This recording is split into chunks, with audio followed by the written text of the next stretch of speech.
Maligayang pagbisita at pagbabalik po sa ating munting channel. Narito na po, ang karugtong ng ating istorya. Ika-5 kabanata, ang laban sa dilim. Ang tagpo sa harap ng ospital ni Dr. Salazar ay napuno ng tensyon.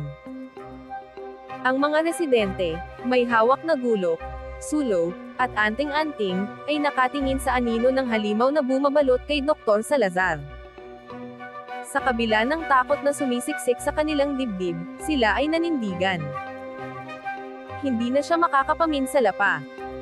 Sigaw ni Aling Bising, ang kanyang tinig ay umaalingaw-ngaw sa tahimik na gabi. Sa kabila ng kanyang anyong halimaw, ngumisi si Salazar. Ang kanyang mga kuko ay kumislap sa ilalim ng liwanag ng sulo. Kayong lahat, wika niya sa mababang tinig, ay walang alam sa kapangyarihan. Ako ang dahilan kung bakit buhay pa ang baryong ito. At ngayon, kayo ang magbabayad sa inyong kawalang utang na loob. Biglang sumugod ang ilang kabataang lalaki sa grupo, dala ang kanilang mga gulok. Ngunit sa isang mabilis na galaw, tinaboy ni Salazar ang una nilang atake. Ang kanyang mga kuko ay tumama sa kahoy na hawakan ng gulok, na halos mabali sa lakas ng impact. Ang ilan ay nadapa, ngunit agad na tumayo, mas determinado kaysa dati. Sugod. Sigaw ni Elias, na hawak ang isang bote ng langis na may nakasinding basahan. Ibinato niya ito kay Salazar, at sa isang iglap, lumiyab ang bahagi ng katawan ng doktor. Ngunit sa halip na masunog, tila lalo pa itong nagpalakas sa halimaw. Hindi niyo ako madadaig sa ganitong paraan, bulong ni Salazar habang pinapawi ang apoy gamit ang kanyang kamay. Habang nagpapatuloy ang labanan, si Aling Bising ay nananatili sa likod kasama ang ilang matatanda, hawak ang isang anting-anting na minana pa mula sa kanyang mga ninuno. Kailangan nating ilagay ito sa kanyang puso, sabi niya kay Mang Carlo, na noon ay nanginginig habang hawak ang gulok. Iyon lamang ang paraan upang tuluyang matigil ang sumpa. Pero paano natin siya malalapitan?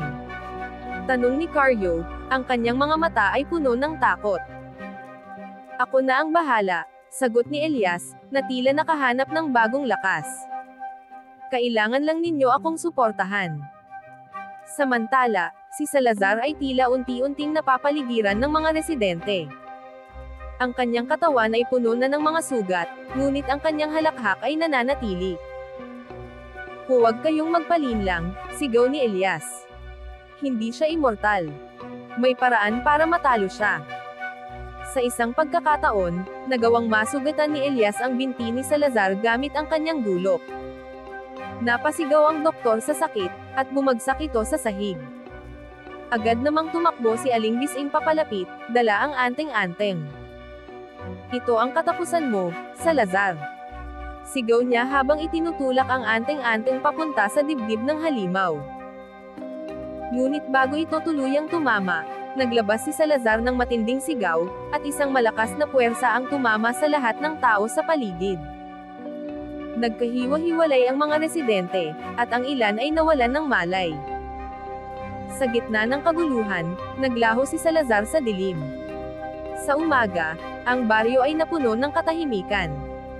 Maraming sugatan, ngunit walang namatay sa labanang naganap. Si Elias, kasama ang ilang matatapang na residente, ay nagtipon-tipon upang talakayin ang susunod nilang hakbang. Hindi pa tapos ang laban, sabi ni Elias habang iniinda ang sugat sa kanyang braso. Babalik siya. At kapag bumalik siya, kailangan nating maging mas handa. Ngunit paano? Tanong ni Mang Carlo. Mukhang wala tayong laban sa kanya. May paraan, sabi ni Aling Bising habang hawak ang aklat na iniwan ni Salazar sa ospital. Ang aklat na ito ang susi sa kanyang kapangyarihan. Kung matututunan natin ang laman nito, malalaman natin kung paano siya matatalo. Ang grupo ay nagkaisa. Sa kabila ng kanilang takot at pagod, alam nilang hindi sila maaaring sumuko. Sa gitna ng kadiliman, sila ay nagdesisyon na ipagpatuloy ang laban, isang laban na maglalagay sa kanila sa bingit ng kamatayan, ngunit maaaring magbigay ng kalayaan sa kanilang baryo. Hanggang dito na lang po muna. Maraming salamat po sa pakikinig. Pwede po bang humingi ng subscribe bilang pagsuporta sa ating munting channel? Hanggang sa susunod po muli. Stay safe and God bless.